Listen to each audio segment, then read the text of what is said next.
चर्चा करते हैं अपने। तो ये जो मक्का और मदीना है, ये हम सब जानते हैं कि इनका पुराना नाम मख और मेदिनी था। आज भी वहाँ मक्केश्वर महादेव शिवलिंग है, वहाँ उसको ढक करके रखते हैं। जाने वाला मुसलमान उसको चूम करके आता है, जैसे हम शंकर भगवान के शिवलिंग के हाथ लगाते हैं वैसे वो उस पत्थर को हाथ लगा करके आते हैं। भारत से जो भी मुसलमान हज करने जाता है उसको हिंदू मुसलमान बोलते हैं, क्योंकि वहाँ के मुसलमानों को पता है कि भारत के जितने मुसलमान हैं ये धर्मांतरित होकर के मुसलमान बने, ये सब पहले हिंदू थे, असली मुसलमान नहीं है, इसलिए उनको हिंदू मुसलमान बोला जाता है। मुसलमान वहाँ जाता है तो मुंडन करवा के जाता है, जैसे हम हरिद्वार में जाते हैं या तिरुपति बालाजी में मुंडन करवाते हैं, किसी की मृत्यु हो जाती तो भी हम बाल कटवाते हैं। तो मुंडन करवा करके जाना हिंदू संस्कृति और सभ्यता का प्रतीक है।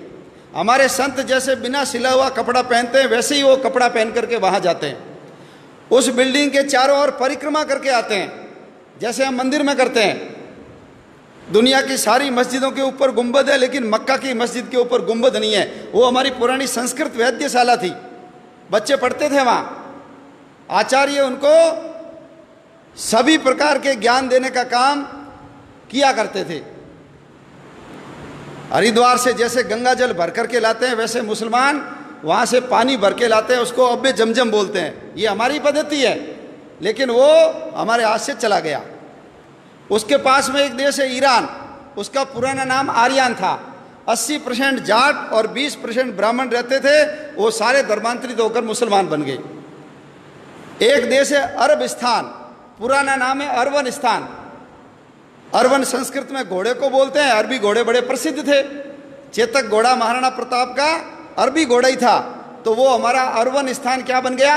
अरबस्तान बन गया। अफगानिस्तान 1876 के अंदर बफर स्टेट के रूप में हमसे अलग किया और आज़ादी के आंदोलन से अंग्रेजों ने उसको काट दिया। 6.5 लाख वर्ग किलोमीटर की जमीन है वो। गांधारी वहीं की थी, दुर्योधन की माँ आंखों पे पट्टी बांधी, पति अंधे, मैं भी नहीं देखूंगी। 1876 में हमारे हाथ से चला गया। 1904 में नेपाल हमारे से काट करके अलग किया। भगवान राम की ससुराल सीता माता जहां पैदा हुई वो नेपाल हमारे हाथ से चला गया। 1,47,000 वर्ग किलोमीटर का क्षेत्रफल है वहां।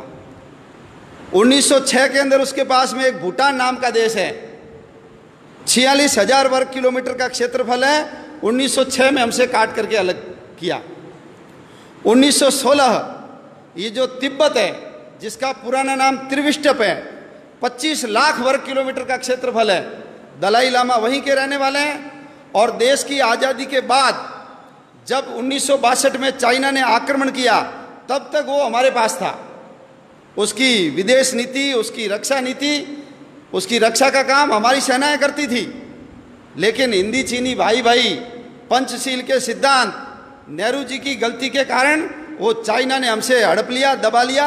आज वो जो तिब्बत है चाइना के पास चला गया।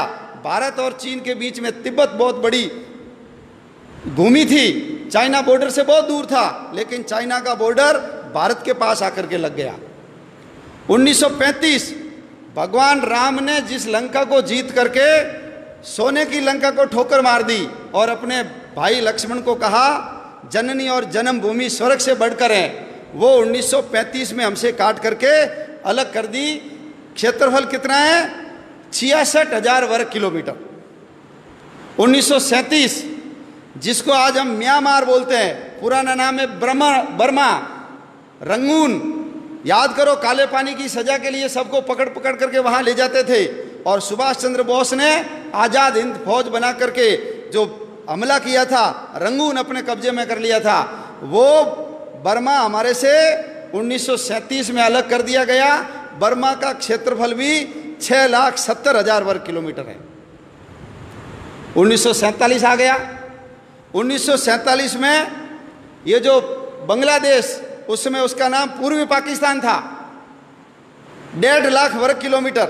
और ये जो पश्चिमी पाकिस्तान 8 लाख वर्ग किलोमीटर, 9.5 लाख वर्ग किलोमीटर की जमीन 1947 में हमसे काट करके अलग कर दी गई। बहुत पवित्र स्थान हमारे हाथ से चले गए। सरस्वती नदी गई, जिसके किनारे सारे शास्त्रों की रचना सारस्वत ब्राह्मणों ने की, वो हमारे यहाँ से चली गई। झेलम नदी चली गई, जिसके किनारे पर पौरस ने सिकंदर के दांत खट्टे किए थे, वो झेलम नदी गई। सिंधु नदी चली गई हमारी। हमारे 52 शक्तिपीठों में से एक शक्तिपीठ है हिंगलाज माता का मंदिर, वो हमारे हाथ से चला गया। शंकराचार्य ने जिन पीठों की स्थापना की थी, शारदा पीठ, वो हमारे हाथ से चली गई। जहां यक्ष और युधिष्ठिर के संवाद हुए थे, वो कटास राज, वो भी हमारे हाथ से चला गया। नानक देव जी जहां जन्मे, नानक देव जी जिसने बाबर को जाबर कहा और बाबर को बोला ये पाप की बारात है, इतने अत्याचार किए थे बाबर ने, मस्जिद को घुमा दिया, ऐसे नानक देव जी का ननकाना साहब हमारे हाथ से चला गया। पंजा साहब, जहां वली कंधारी ने उनके ऊपर बहुत बड़ी चट्टान लुट गई थी, हाथ लगा करके रोका, आज भी उसके ऊपर पंजे का निशान है, हमारे हाथ से चला गया। हमारा शालीवाहन कोट, जिसको आज हम सियालकोट बोलते हैं, वीर हकीकत राय को जहां फांसी पे लटकाया, हमारे हाथ से चला गया वो।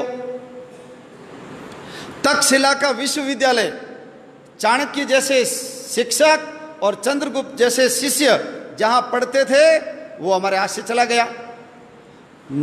हड़प्पा और मोहनजोदड़ो, सबसे पुरानी सभ्यता के अवशेष जहां पर है, वो हमारे हाथ से चला गया। हरि सिंह नलवा, बच्चे रोते थे तो माँ कहती थी चुप हो जा नहीं तो हरिया आ जाएगा। हरि सिंह नलवा ने पठानों को पीट पीट करके ये सलवार पहना दी, मुसलमानों को महिलाओं की ड्रेस पहनने के लिए मजबूर कर दिया। ऐसे हरि सिंह नलवा का जन्म स्थान हमारे हाथ से चला गया। महाराजा रणजीत सिंह की समाधि लाहौर में, लाहौर वही लाहौर है जहाँ जिसको भगवान श्री राम के बेटे लव ने बसाया। पुराना नाम लवपुर था, अभी उसका नाम लाहौर हो गया। कुश ने जिस कुशपुर को बसाया था, उसका नाम वर्तमान में कुसूर है, वो भी हमारे हाथ से चला गया। कश्मीर हमारे हाथ से चला गया। 2,22,000 में से 1,21,000 वर्ग किलोमीटर की जमीन पाकिस्तान ने ले ली, कश्मीर हमारे हाथ से चला गया। 1962 में चीन ने जब आक्रमण किया तो 35,500 वर्ग किलोमीटर की जमीन चीन ने दबा ली, और 1990 में 3 बीघा जमीन तो हमने पाकिस्तान को दान में कर दी। समुद्र तट के अंदर बसा हुआ मालदीव 3,000 वर्ग किलोमीटर का क्षेत्रफल है, वो मालदीव भी हमसे अलग हो गया।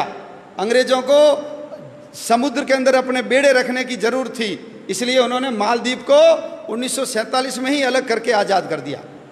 इतनी बड़ी भूमि, इतने 6 प्रांत हमारे हाथ से चले गए, कुल 62 जिले गए।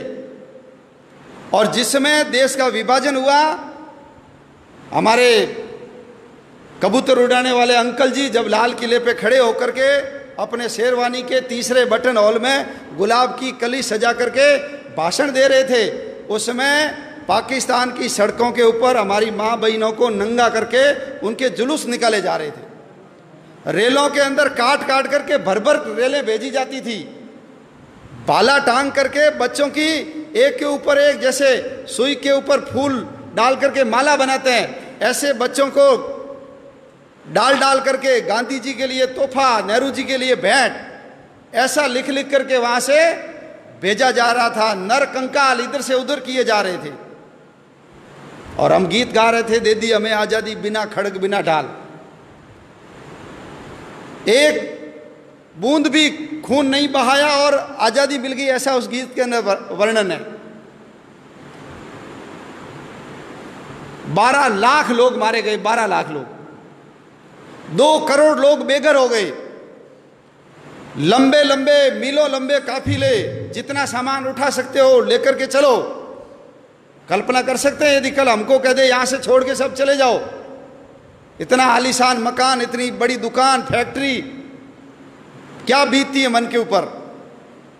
लेकिन ये इतिहास हमको नहीं पढ़ाया जाता, और नहीं पढ़ाने के कारण आने वाले समय में हम देश की रक्षा कर पाएंगे कि नहीं कर पाएंगे, प्रश्न चिन्ह खड़ा होता है।